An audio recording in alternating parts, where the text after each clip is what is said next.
Hello tout le monde, c'est Lilian et Valentin. On espère que vous allez bien. Cette semaine c'est une vidéo très spéciale parce qu'on vous montre enfin un peu notre projet déco. Ouais. Et c'est aussi très spécial parce que la maison a complètement changé. Enfin là on est la première journée de l'intervention de notre enduiseur. Et déjà vous allez voir, on va partir d'une nouvelle page blanche. Donc on a trop hâte de vous montrer tout ça. C'est parti.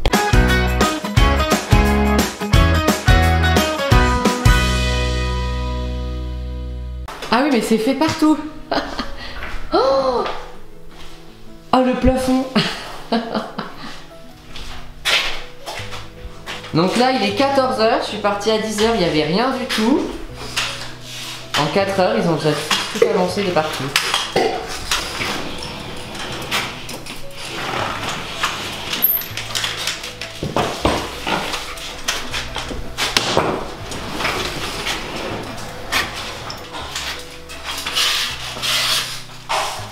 Là on a 2,60 m de hauteur.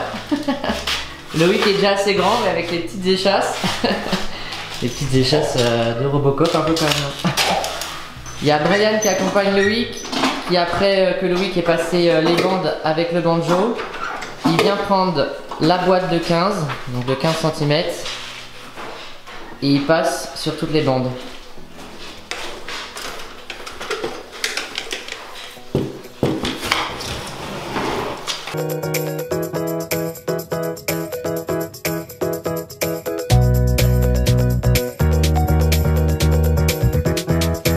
Donc là, je suis avec Loïc, on est lundi, on est au tout début, vous voyez, il y a toutes les bandes déjà qui sont quasiment posées. Pour tout ce qui est pose de bande, on utilise le bandeau, donc soit le Delco classique comme celui-ci, ou le Zunder qui était là tout à l'heure. Brian est parti avec. Where is Brian? Donc on fait les bandes droites et avec le Zunder, on a la possibilité de changer la roulette sans démonter le bandeau complètement, ce qui nous permet de faire les angles juste en faisant un quart de tour à la roulette. Après au niveau des angles saillants, donc là on a passé une bande technique, donc c'est la Street Flex originale, donc celle-ci, donc c'est une bande en composite, donc c'est plus costaud et plus résistant qu'une bande armée. Le problème de la bande armée, c'est qu'on se retrouve lors des passages de meubles. Ouais, tu m'expliquais que le champ en métal. En fait, au niveau des arêtes qui sont vachement exposées comme ici, on se retrouve avec une bande armée où il y a juste une languette ferraille ici de chaque côté et où la partie à l'axe, c'est purement du papier. Donc ça finit toujours par se casser ou s'arracher. Alors que ces bandes-là, il n'y a pas du tout de problème en fait, ça résiste. Relativement bien. Donc quand on passe avec un meuble, si on donne un coup, ça va pas ressortir un morceau de métal, c'est ça? C'est ça. En fait, tu vas pas attention, hein, ça a une certaine tolérance. Oui, bien sûr. Pas non plus. C'est sûr qu'il y a un réel coup. Mais ça sera moins. Il y aura un impact, mais il n'y aura pas de déchirure, il n'y aura pas d'arrachement. Il y aura certainement une légère déformation qui sera rattrapable. Alors qu'une bande armée, elle va s'arracher et il faut la démonter pour la refaire. Et là, il faut tout refaire, tous les enduits, et c'est moins drôle. C'est ça. Après la pose de bande, donc là on est sur un collage à ce qu'on appelle à sec. Donc juste une pose de bande. Bah ouais, je vois ça, ça fait vite. Et après on passe donc avec une boîte de charge, là en l'occurrence on est sur une boîte Columbia 10 pouces, donc celle-ci. Bon là mais voilà. Donc là c'est une grosse capacité, hein. C'est une Fat Boy.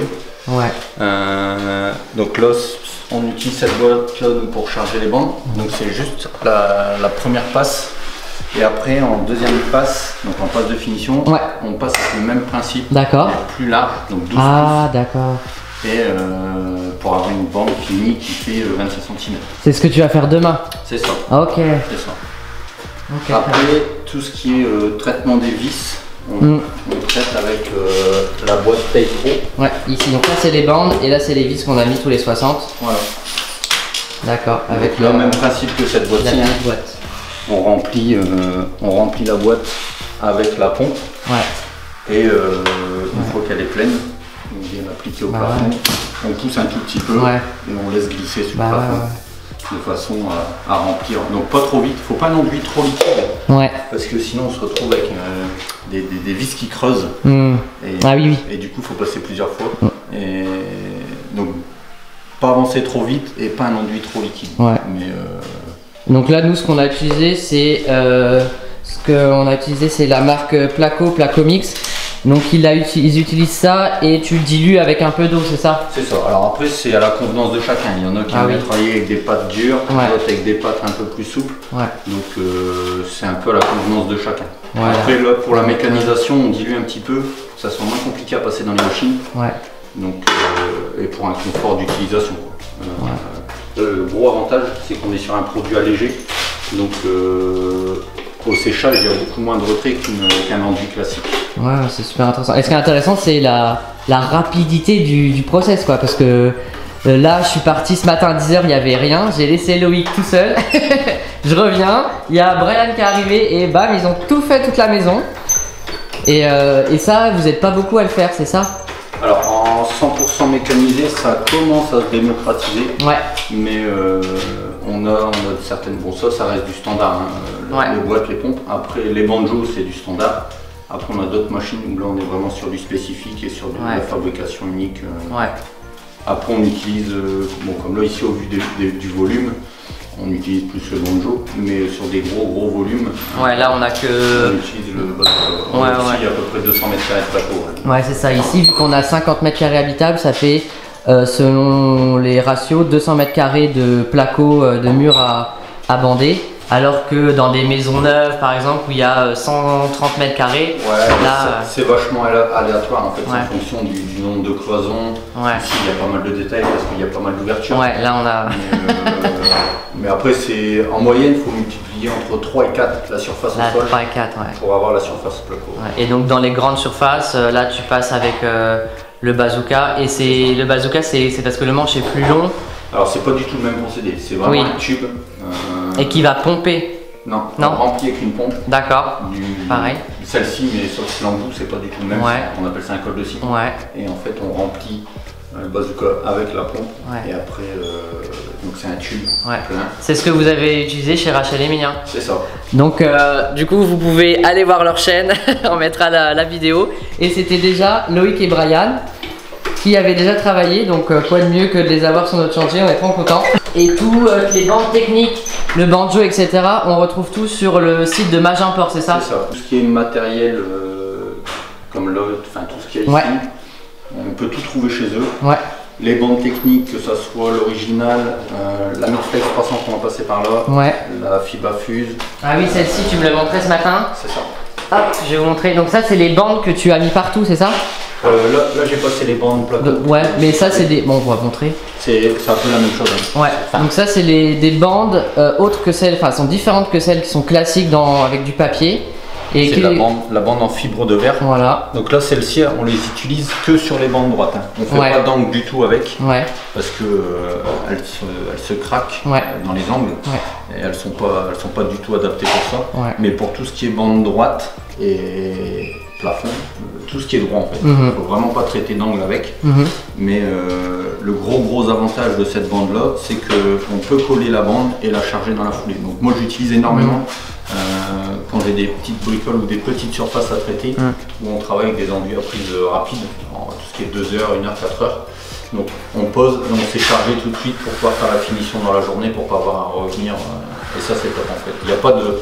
Si on fait ça avec une bande papier, on a toujours la petite boursouflure, le petit truc qui sera au milieu, qui n'est pas forcément agréable visuellement, ça gêne en rien, ça ne modifie pas l'efficacité de la bande, mais esthétiquement c'est pas joli. Alors qu'avec cette bande là, il n'y a pas du tout de problème. Très bien. Voilà, maintenant on va passer au projet déco. Vous venez de voir la première étape avec la première journée de l'enduiseur sur le chantier.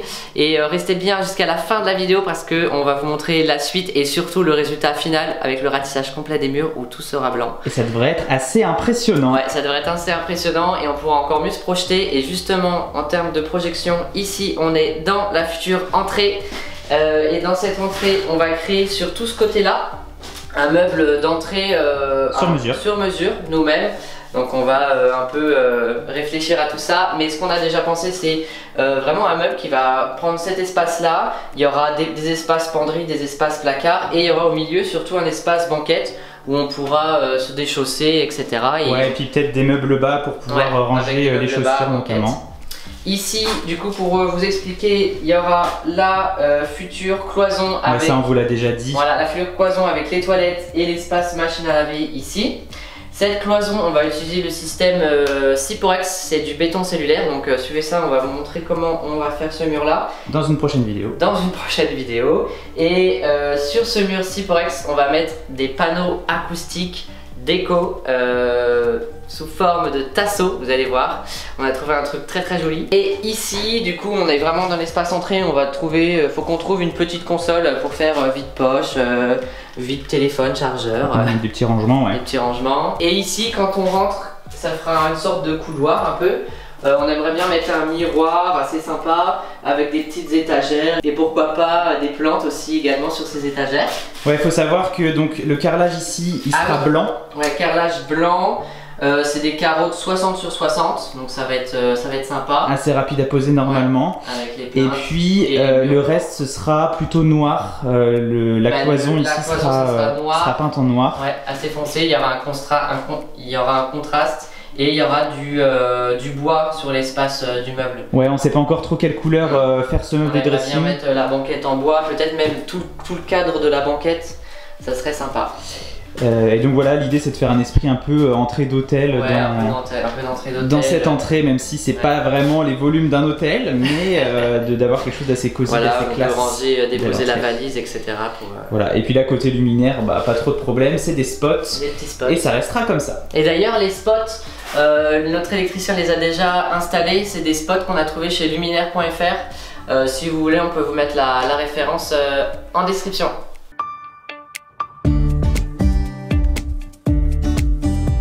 Deuxième espace hyper important dans cette maison, c'est cette grande cuisine, bon là qui est un peu bouchée par tous nos panneaux d'isolant pour le sol qu'on va installer très prochainement. Mais il fallait bien les mettre quelque part. Ouais, c'est ça, exactement.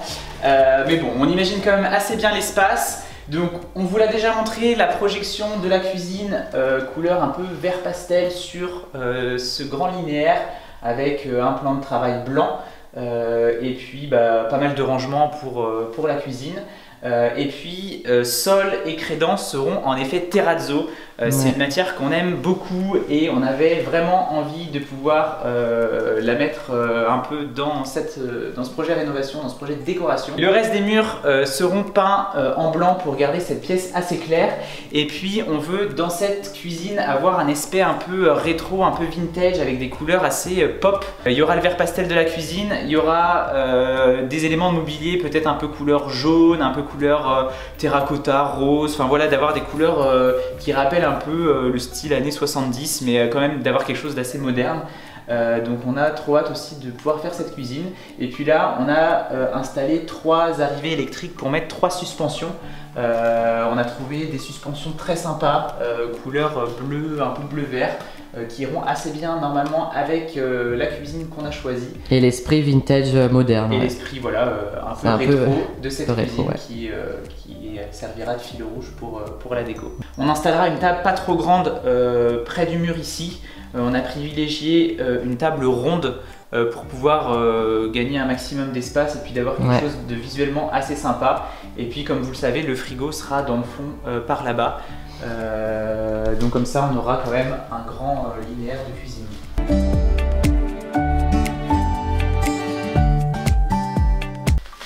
Côté salon. Côté salon ici, on vous l'a déjà dit, ça sera du parquet au sol, chêne brossé. Chêne brossé? Ah, je sais plus. Ça n'existe pas. Aspect chêne brossé, c'est ça? Chêne brossé, t'es sûr? Oui, je crois que c'est ça. Aspect chêne brossé. Aspect chêne brossé? Ouais, du chêne clair quoi. Ouais, ouais, assez clair, un peu couleur miel quand même. Hein. Couleur chêne. Couleur chêne. Qu'on a trouvé chez Saint-Maclou, on vous montre très bientôt parce que la pause va suivre assez vite par rapport à l'achat. Bah c'est dans 3 semaines. Dans 3 semaines. Et là il y aura un mur terracotta et avec ces couleurs et ces teintes on va partir sur du mobilier, une ambiance assez un peu vacances, avec un canapé dans les tons clairs qu'on a trouvé chez la marque Panac, pareil que notre canapé chez nous. Ici donc le canapé il sera tourné vers le mur là. Parce que le meuble TV sera là, on cherche encore un meuble TV qui serait dans les esprits bois, mais pas trop, un peu différencié par rapport à... Et puis ce qu'on aimerait bien c'est d'avoir un meuble assez long. Ouais, assez long et pas trop haut, pour pouvoir mettre la télé, mais aussi un peu des objets déco, et là on a trouvé une lampe sympa qui pourrait mettre ici. Et là, il y aura une petite table basse, donc on trouve une petite table basse, quelques luminaires, on a trouvé un joli luminaire aussi dans les tons terracotta. Ici, on devrait installer le petit meuble DIY qu'on a fait. Si vous n'avez pas vu ça, allez voir sur notre Instagram. On a fait un réel DIY. À partir d'un meuble Ikea qu'on avait dans notre grenier. Voilà, c'est un petit Ikea hack qu'on a fait dans les teintes parfaites pour cette pièce normalement. Dans le coin salon, on a aussi prévu quand même un coin bureau pour si des gens viennent télétravailler ou se déplacer pour le travail. Il y aura un petit coin bureau ici. Pour le bureau, on a chiné un meuble sur un site de brocante. On attend juste qu'il arrive, mais il est trop beau. C'est une vieille table, donc ça va rendre super bien. Et on aimerait bien, après, c'est encore assez libre, mais on aimerait bien des décorations murales assez variées, mais dans les tons naturels et terracotta. Et puis là, on a aussi une arrivée électrique pour une suspension qu'on a trouvée, une suspension en terre cuite, qui devrait rendre assez sympa dans cette ambiance. Et pour mener vers la chambre ici, on va mettre une porte coulissante qu'on a trouvée chez GD Menuiserie. On s'est décidé sur cette porte coulissante, pourquoi? Parce que comme ça elle pourra s'intégrer au cadre de porte, comme ça on est un peu plus souple et on aime bien cette idée de porte qui coulisse vers le sommeil.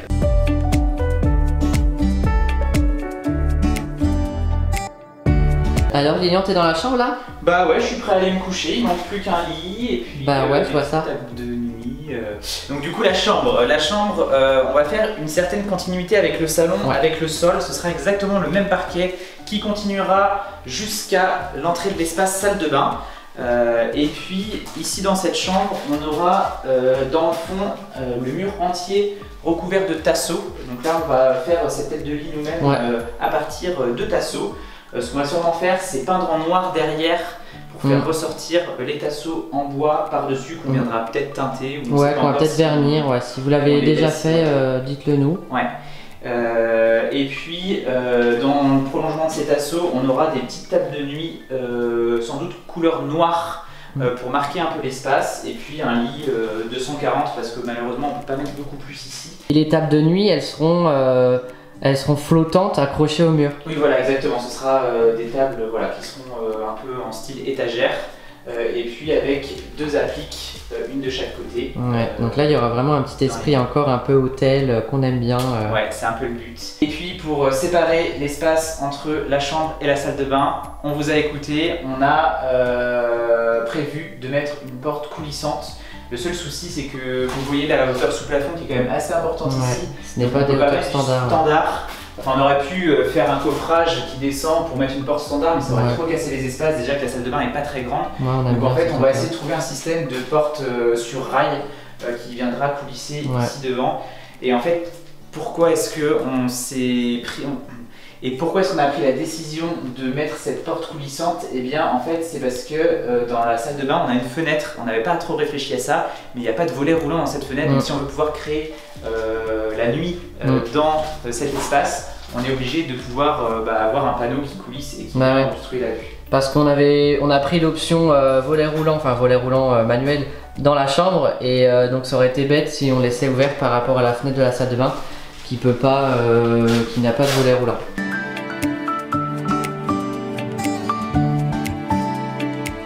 Et la salle de bain. Et du coup le dernier espace c'est la salle de bain, donc qui n'est pas le plus grand espace de la maison, mais qui devrait être sympa quand même. Donc en fait on aura ici une douche de 90 par 90 qui va venir dans tout l'angle de la salle de bain. Je suis dans ma douche. Ouais, mais ça va être assez grand, ça va venir s'arrêter là. Ouais, ça va s'arrêter par ici.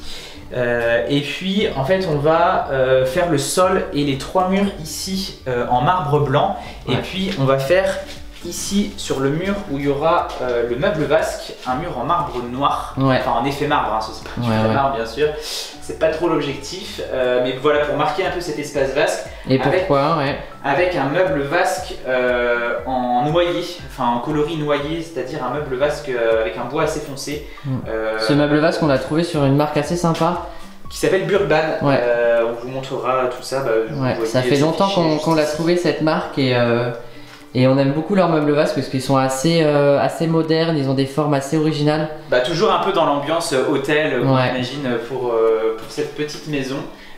Et il y aura un miroir au-dessus. Un miroir lumineux, donc on a déjà l'arrivée électrique. Ouais, le miroir, qui sera ovale. Ouais. Donc ça va amener de la hauteur en fait à l'espace. Et puis avec quelques rangements qui seront intégrés du coup dans le meuble, ça va être plutôt sympa. Et on a une petite contrainte technique par contre dans cette salle de bain, c'est que ici vous voyez on a toutes les arrivées d'eau et le plombier va devoir installer une nourrice, donc qui est quelque chose qui est esthétiquement pas tip top. Ouais, ça on n'avait pas du tout pensé qu'il y aurait ça ici. C'est quelque chose qu'on n'avait pas anticipé. Donc ce qu'on va faire, c'est qu'on va imaginer un système de meubles pour cacher ça, qui viendra se mettre sans doute une petite colonne à côté de la douche. Et puis ici on aura le sèche-serviette bien sûr sous la fenêtre. Puis, mais en fait cette nourrice qui va être là, pourquoi il y a ça? C'est parce que notre seule arrivée d'eau de la maison elle est ici. Et on est obligé à l'endroit de l'arrivée d'eau de faire tous les raccordements avec les raccordements de tuyaux d'eau froide. Et donc il y aura forcément la nourrice avec tous les robinets. Et là, ça sera le seul endroit où on pourra couper l'eau. Donc on est obligé de le garder accessible. Et dernier point dans cette salle de bain, c'est qu'on a mis des spots ici. C'est les mêmes spots qui sont dans la buanderie et ils ont la particularité d'être adaptés aux pièces d'eau et même à l'extérieur.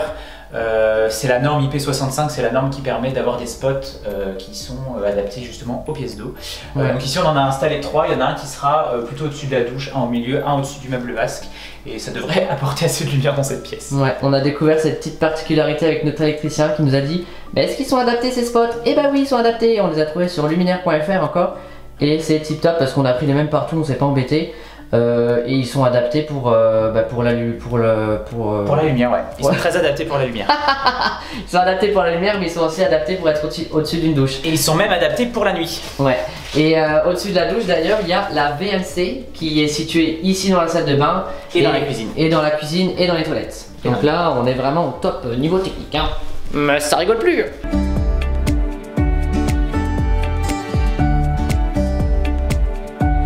Et voilà pour notre projet déco, n'hésitez pas surtout si vous avez des petites suggestions, des commentaires, mais surtout la vidéo n'est pas finie, il faut encore qu'on vous montre le résultat final du ratissage complet de la maison et ça c'est tout de suite. Jour 2 du passage de l'enduiseur, il est repassé sur toutes les bandes avec la boîte de 25 cm de large cette fois, donc ça fait des bandes encore plus larges. Et la prochaine étape, le ratissage complet à l'airless, ça va être dingue, ça fait du bien. Heureusement qu'on a fait appel à des professionnels pour cette fois. Hein Lilian? Je suis d'accord. Pour les enduits, on a utilisé le placo mixte pro allégé de la marque Placo. Forcément, ils nous avaient envoyé aussi de l'enduit avec les plaques habitaux. Et donc pour le coup, on avait avant utilisé juste des sacs avec de l'eau, c'est vraiment galère. Donc là pour le coup, vous ouvrez votre seau et direct avec votre spatule, vous appliquez sur vos bandes, vraiment hyper facile. C'est assez couvrant, vous pouvez faire 45 m² par seau. Et puis dès que vous avez fini, vous voulez faire une pause, vous fermez votre seau et vous le réouvrez, il n'a pas bougé quoi. Donc ça c'est pratique. Et oui, j'étais assis comme ça pour faire ce plan. Pour le coup, cette étape avec l'enduiseur, c'est un choix de notre part qu'on a fait de faire appel à un professionnel pour cette étape. Ouais, ça représente un petit budget quand même dans la rénovation, mais pour le coup, vu le temps qu'on va gagner pour la suite, on se dit que c'est vraiment une bonne idée de l'avoir fait. Pour l'instant, on regrette pas du tout. On attend le résultat final, mais là, c'est cool. Ouais, surtout avec l'efficacité, les outils qu'ils utilisent. Nous, avec une méthode classique, on aurait mis je sais pas combien de temps.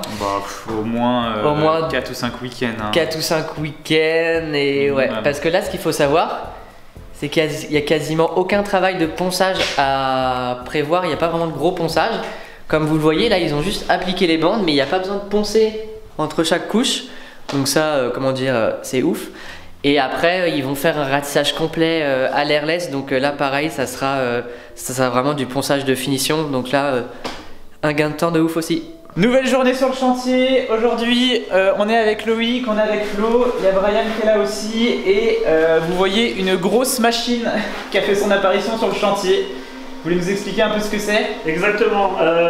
Ici, on va utiliser un Airless 339 de chez Wagner qui est utilisé pour la mécanisation des enduits. C'est ce type de machine qui peut faire enduit et peinture.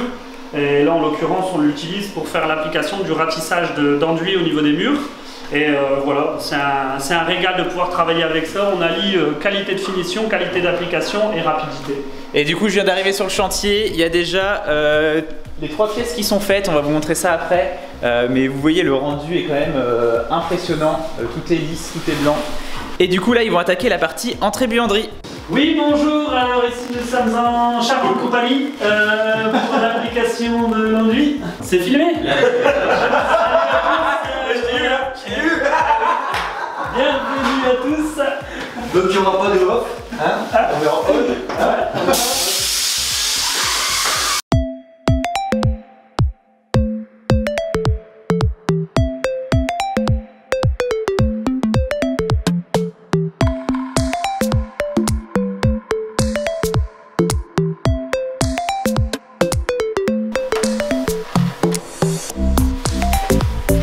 Loïc il aime les murs bien lisses. C'est ça. Toujours. C'est parfait. Je pense Ça au fait pain. quand même. Ouais c'est ça, c'est gentil. Vu que c'est nous qui allons peindre. Et voilà du coup je suis revenu quelques heures plus tard pour voir un peu le résultat de cet enduit à l'airless et franchement c'est incroyable. On a l'impression que les murs sont déjà presque prêts à peindre alors qu'il reste encore une deuxième couche et puis un peu de ponçage à faire. Mais déjà le résultat est top donc on a trop hâte de vous montrer le résultat final. De retour sur le chantier aujourd'hui, c'est le moment de passer la deuxième couche. À l'airless. Ouais, à l'airless, Loïc et Flo sont déjà à fond, ils ont fait déjà quasiment toute la maison, il reste juste cette pièce là. La finition, vous allez voir, c'est le top du top. Et toujours avec la petite machine Wagner qui fait le boulot. Et nous on regarde.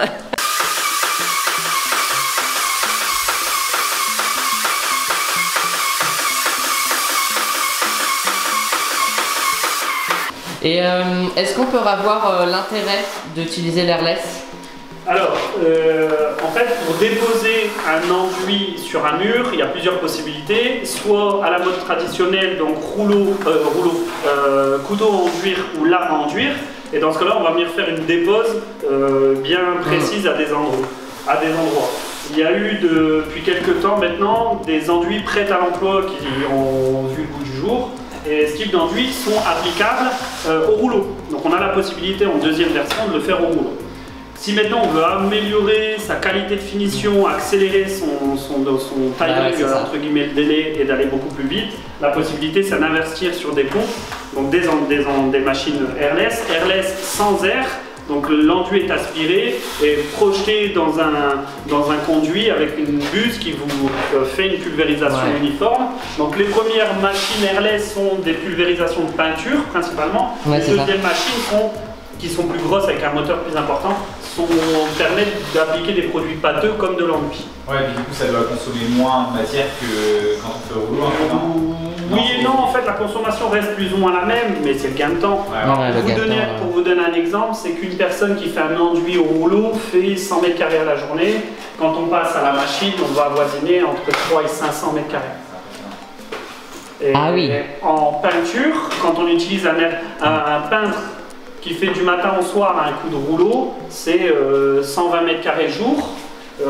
Quand tout est protégé, masqué et qu'on utilise un airless pour faire la mécanisation, on va avoisiner entre 500 à 800 m² jour. Ouais. Donc c'est un investissement mais qui peut être rentable pour une personne qui en a une utilité quotidienne. Oui, c'est ça. Ouais.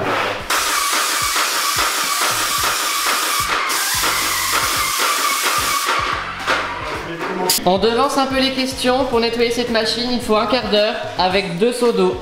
Bon, moi je vais pas peindre après. Je vais laisser comme ça, hein, pas besoin de peindre. Hein. J'ai un client qui a laissé ses murs sur les enduits, il ne veut pas mettre un coup de rouleau par peur de soirée. Bah ouais.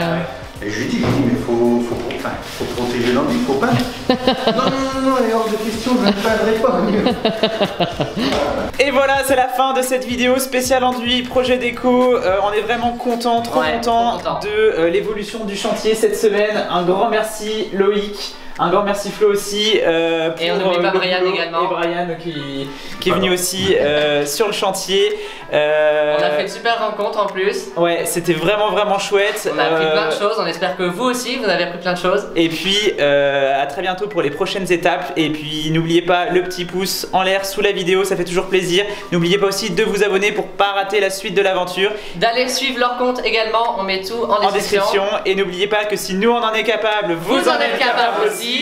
Et puis si vous en sentez pas capable, eux ils en sont capables. Et puis on se dit à très vite.